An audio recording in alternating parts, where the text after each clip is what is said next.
Good morning. तो अगर आप आजकल न्यूज़पेपर पढ़ रहे होंगे तो एक बड़ा और एक मेजर और कॉमन इशू जो कवर हो रहा है आजकल न्यूज़पेपर के अंदर, वो आप देख रहे होंगे, जोशीमठ सिंकिंग। हर पेपर के अंदर फ्रंट पेज पे एक कॉमन पिक्चर आती है जहाँ पे बड़े बड़े क्रैक्स दिखाए जाते हैं और न्यूज़ में आता है जोशीमठ सिंकिंग। तो जोशीमठ जो है वो ऐसा माना जा रहा है कि शायद वो कहीं ना कहीं गिर रहा है, सबसाइड कर रहा है, सिंक कर रहा है। तो ये पूरा लेक्चर या पूरा वीडियो सिर्फ उस जोशीमठ क्राइसिस के ऊपर है कि ये नेचुरल है या मैन मेड है। तो अगर जो भी व्यक्ति इंटरव्यू देने जा रहा है यूपीएससी का, है ना, या यूपीएससी का हम बात करें, मेंस की हम बात करें, तो मेंस आप ले लें, आप प्री ले लें, या फिर आप अगर आप इंटरव्यू देने जा रहे हैं तो आप मान के चलिए कि आपसे कोई क्वेश्चन जो बनेगा वो जोशीमठ पे तय है। और अगर आप उत्तराखंड के इलाके से हैं, अगर आप उत्तराखंड साइड से हैं, तो आप मान के चलिए कि आपसे तो क्वेश्चन तय है। इन जनरल भी अगर आप इन्वायरमेंटलिस्ट हैं, आप उस फील्ड में काम किया है, तो उसके आपको इंटरव्यू के अंदर आपसे जोशीमठ से क्वेश्चन मिलेगा। तो आप लगातार न्यूज़ में देख रहे हैं जोशीमठ सिंकिंग का इशू, बड़े बड़े डीप क्रैक्स दिखाए जा रहे हैं। अभी हम पिक्चर्स में देखेंगे जोशीमठ की जगह जगह पे डीप क्रैक्स डेवलप हो गए। अराउंड 500 से ज़्यादा घर हैं जहाँ पे ऐसे घरों में क्रैक्स हो गए और क्रैक्स बढ़ते जा रहे हैं। और काफ़ी सारे एरियाज घर को गवर्नमेंट ने खाली करा दिए। जो स्टेट गवर्नमेंट है वो लोगों को किराया भी दे रही है, रेंट अलाउंसेस दे रही हैं 4000 पर मंथ के, ताकि लोग सेटल हो जाएं। तो क्या हो गया है ऐसा, क्यों जोशीमठ सिंक कर रहे हैं, क्यों दरारें पड़ रही हैं? आपको दिख रहे होंगे कि बड़ी बड़ी क्रैक्स निकल के आ गई हैं जोशीमठ में। ये आपको दिख रहा है कि घरों में क्रैक्स हैं, रोड पे क्रैक्स निकल के आ गए हैं। सिमिलर ये आपको दिख रहा है रोड साइड पे सबसाइड हो गया है, ये घर का एक मेजर हिस्सा नीचे से निकल गया। तो ये सारे इश्यूज निकल के आ गए जोशीमठ पे कि घर के नीचे से जमीन निकल गई है। तो सब्सिडेंस देखने को मिल रहा है। तो क्या वजह है, क्यों हो रहा है जोशीमठ के साथ ये सारा इशू, क्यों, क्या है जोशीमठ सिंकिंग, हम उसी पे चल रहे हैं। तो पहले हम अगर जान लें प्री के लिए फैक्ट्स, कुछ क्वेश्चन बन सकते हैं तो यहाँ से बन सकते हैं। क्या बन सकता है प्री के लिए कि जोशीमठ के बारे में क्या है। तो जोशीमठ आपकी उत्तराखंड में लोकेशन है, उत्तराखंड में लोकेशन है, चामोली रीजन्स में आता है। चामोली, वहाँ पे एक फेमस हिल स्टेशन भी है। और ये फेमस है क्योंकि जो भी ऊपर जाते हैं हिमालय पे एक्सपीडिशन करने के लिए, चढ़ाई करने के लिए, तो उसका जो बेस कैंप होता है वो जोशीमठ ही कहलाता है। जोशीमठ में रुक के ही लोग आगे जाके कैंपिंग करते हैं। और दूसरा, ये 3 मेजर रिलीजियस साइट का एक सेंटर है। यहाँ पे 3 बड़ी रिलीजियस साइट है। एक है फेमस बद्रीनाथ टेम्पल, जो आपका कहीं ना कहीं, आपका जो हम बात करते हैं कि 4 धाम जो है हमारा, उसमें से एक, जो उत्तराखंड का 4 धाम है उसमें से आपको देखने को मिलता है बद्रीनाथ, फेमस। देन शंकराचार्य का टेम्पल, क्योंकि शंकराचार्य यहाँ भी थे। देन तीसरा, एक सिखों की जब बात करें, सिखिज्म में, सिखों में फेमस जो एक उनका सेंटर है, रिलीजियस सेंटर, हेमकुंड साहिब। तो हेमकुंड साहिब भी वहीं है। तो 3 मेजर सेंटर हैं, तो एक बड़ा पिलग्रिमेज साइट है ये। तो ये सारे क्वेश्चन बन सकते हैं। नाउ हम बात करें कि क्यों, ये क्यों सबसाइड कर रहा है। तो प्री में तो ये क्वेश्चन बन जाएगा। नाउ मेंस में या फिर इंटरव्यू में आपसे क्वेश्चन ये बनेगा कि क्यों, क्यों सबसाइड कर रहा है, क्या फैक्टर रिस्पॉन्सिबल है। तो स्टडीज़ की गई हैं, जो वहाँ पे एक famous Wadia institute of Himalayan geology है, उन्होंने रिसर्च की, वहाँ की टीम गई है, और उनकी टीम्स ने साथ में आईआईटी रुड़की वाले भी गए हुए हैं। कई सारे वहाँ पे चल रहा है काम। तो उनके अकॉर्डिंग जो एक्सपर्ट ने कहा है, एक्सपर्ट ने क्या बोला क्या है, तो एक्सपर्ट ने बताया है कुछ वजह नेचुरल दी बताई है और कुछ वजह बताई है मैन मेड। तो क्या वजह है नेचुरल, ये हमेशा आपको याद रखनी होगी, ये मोस्ट इंपॉर्टेंट कंसेप्ट भी हैं। पहली जो वजह बताई जाती है, जो वाडिया एक्सपर्ट्स हैं, वाडिया इंस्टीट्यूट के, उन्होंने कहा जो जोशीमठ में सोइल है वो सोइल वीक नेचर की, it is a weak soil. Weak मतलब क्या, ये बनी है लूज डेब्रिज से, क्योंकि ये जो साइट है जोशीमठ, ये लैंडस्लाइड प्रोन साइट है, यहाँ पे काफ़ी लैंडस्लाइड होते हैं। तो जो सोइल जो है वो उसी लैंडस्लाइड से लाई गई सोइल के जो डेब्रिस है उससे बनी है। तो सोइल काफ़ी स्ट्रॉन्ग नहीं है, ये कैसी है, लूज नेचर की सोइल है। तो ये लूज नेचर की सोइल में काफ़ी सारे सॉफ्ट रॉक्स मोरेन देखने को मिलते हैं, मीन्स रॉक्स काफ़ी सॉफ्ट नेचर के हैं। मोरेन अगर आप जानते हो तो moraine is a glacial deposit, तो मोरेन होते हैं ग्लेशियल डिपॉजिट। तो ये उससे मिलके बना हुआ है। तो ये जो ग्लेशियल डिपॉजिट से मिलके बना हुआ है या फिर सॉफ्ट रॉक से, तो इतना ये लूज होता है नेचर में, और लूज होता है नेचर में तो फिर ये लार्ज कंस्ट्रक्शंस के लिए सही नहीं होता। आप इस मिट्टी पे बड़े बड़े कंस्ट्रक्शंस नहीं कर सकते, मीन्स ये मिट्टी हैवी प्रेशर को हैंडल नहीं कर सकती। और आज वही देखने को मिल रहा है कि जब ज़्यादा कंस्ट्रक्शन हो गया तो लैंड क्या कर रही है, सिंक कर रही है, मीन्स सोइल उसको रोक नहीं पा रही। तो मोस्ट इम्पोर्टेंट रीज़न है दिस लूज सोइल, और पहला आपको ये याद रखना है। नाउ दूसरा ये है क्योंकि ग्लेशियल रिट्रीट हो रहा है, ग्लेशियल रिट्रीट हो रहे हैं तो हिमालयन रिवर्स जो हैं उनका रोल ज़्यादा बढ़ गया है। ग्लेशियल रिट्रीट हो रहे हैं तो हिमालयन रिवर्स डाउन मूव कर रही हैं।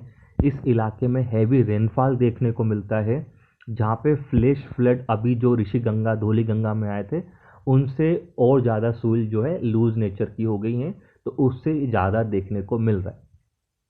तो एक रीज़न क्या है, the heavy rainfall, cloud burst की जो कंडीशंस बनती हैं उस वजह से भी सोइल में क्या नहीं रहती, स्टेबिलिटी नहीं रहती। तो ये सेकंड रीज़न देखने को मिलता है। तीसरा और मोस्ट इम्पोर्टेंट नेचुरल रीज़न है वो है हाई सिस्मिक जोन। ये पूरा जोशीमठ का एरिया जो 6000 फीट अबव है सी लेवल के, तो ये हाईली सेस्मिक प्रोन एरिया है, और जो मैंने कहा है कि जोन 5 में आता है, मीन्स हाईली प्रोन एरियाज में।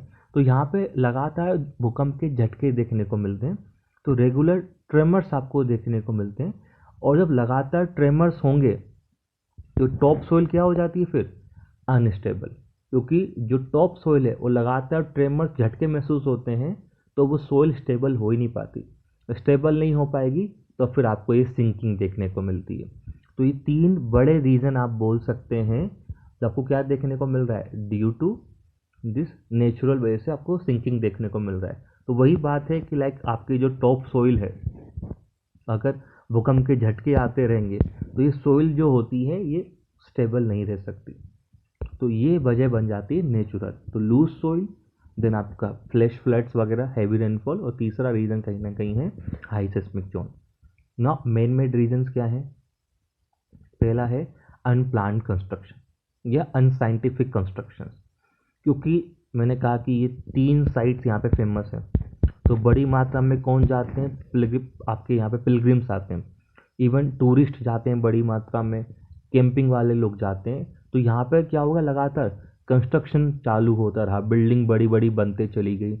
क्या ध्यान में नहीं रखा, वहाँ की लूज सोइल, क्या इतने बड़े बड़े कंस्ट्रक्शन सोइल हैंडल कर सकती है, इस पर ध्यान नहीं दिया गया। तो ये जो अनप्लान्ड कंस्ट्रक्शन हुआ और मैसिव कंस्ट्रक्शन एक्टिविटीज जो जगह जगह होटल्स खुल गए हैं, रेस्टोरेंट, तो ये सब की वजह से क्या हो गया है, जोशीमठ पे क्या बढ़ गया है, काफ़ी हद तक प्रेशर बढ़ गया है। और साथ में पॉपुलेशन भी बढ़ी, ना कि सिर्फ वहाँ की लोकल, जो लोग मूव कर रहे हैं, लाइक हिल स्टेशंस बना दिया गया है, लोग वेकेशंस पे जाते हैं, है ना, लोगों ने फार्म हाउस लेके रखे हुए हैं।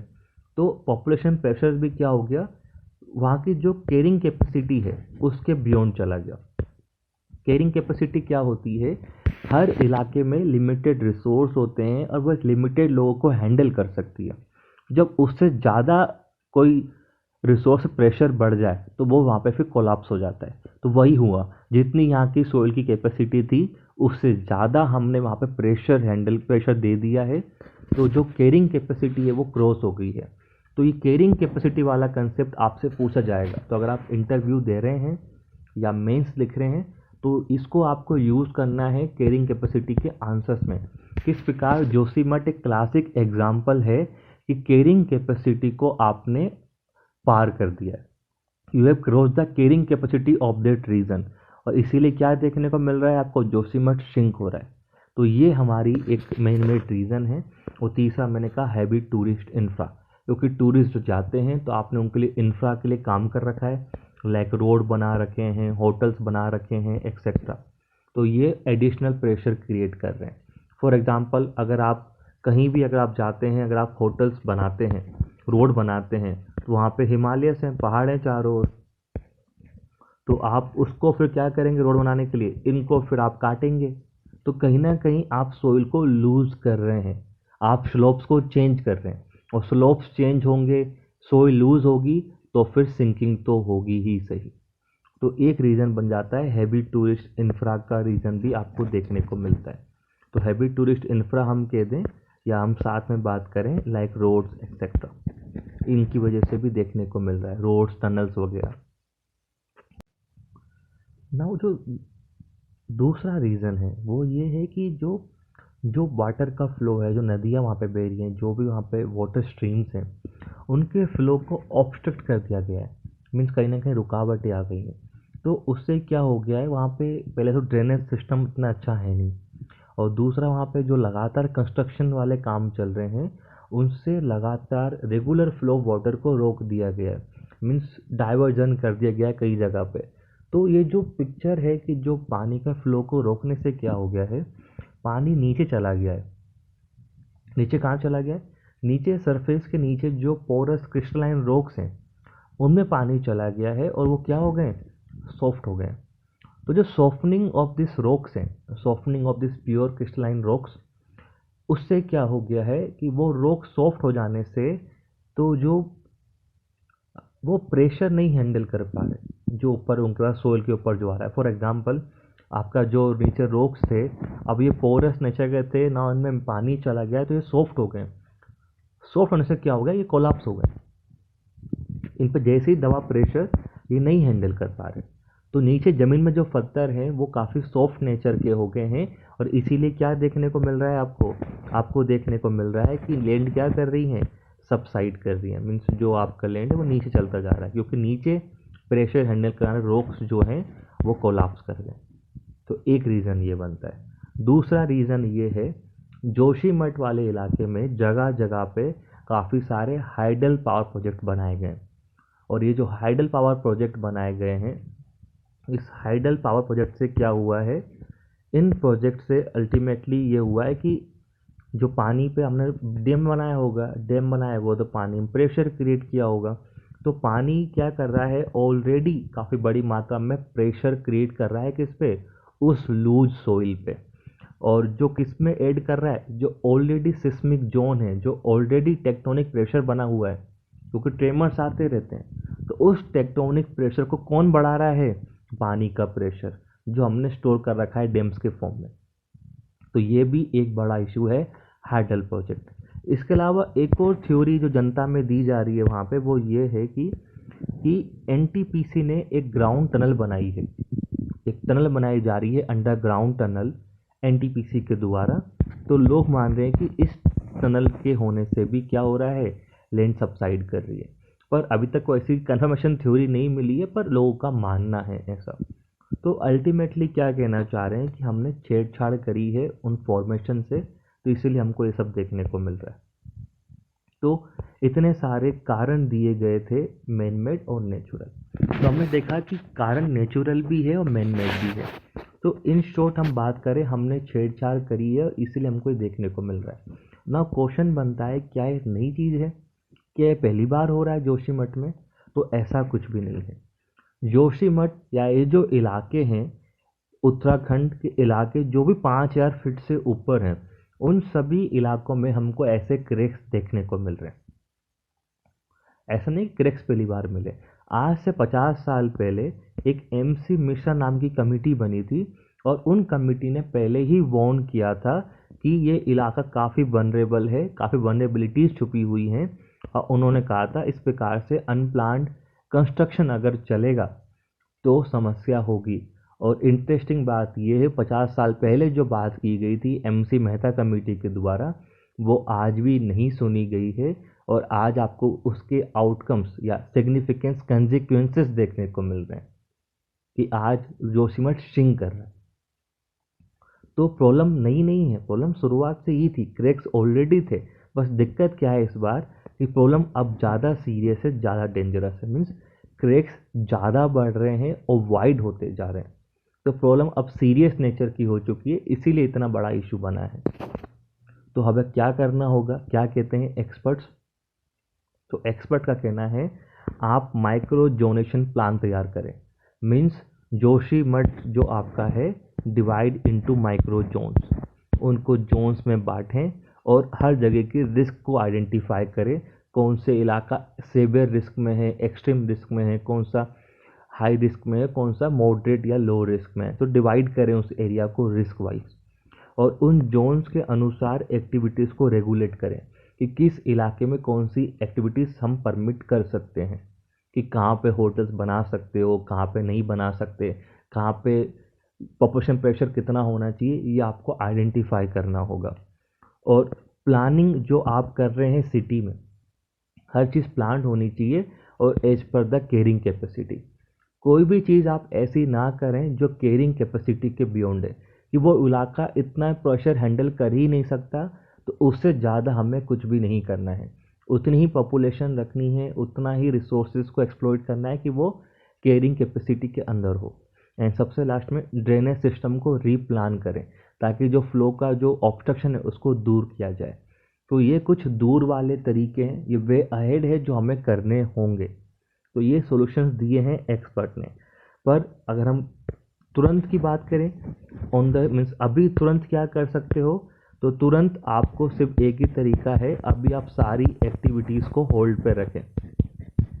और जो किया भी गया है उत्तराखंड गवर्नमेंट के द्वारा, वहाँ पे सारे कंस्ट्रक्शन सारी एक्टिविटीज़ को बंद कर दिया गया है, लोगों को एक्सकवेट किया जा रहा है, लोगों को बाहर निकाला जा रहा है ताकि उस इलाके से कोई भी हैज़ार्ड होने से रुक जाए। तो अभी बिजनेस एज यूजुअल तो पॉसिबल है ही नहीं।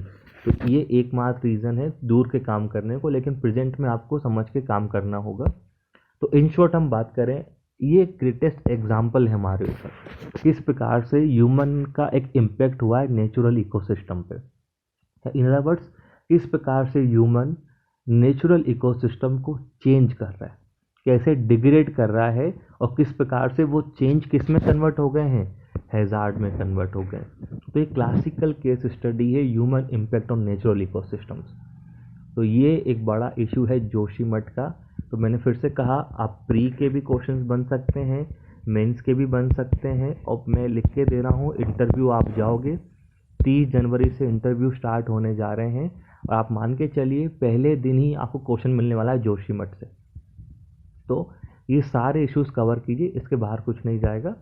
तो आपको वीडियो अच्छा लगता है तो प्लीज़ इसको आप लाइक करें, शेयर करें, सब्सक्राइब करें।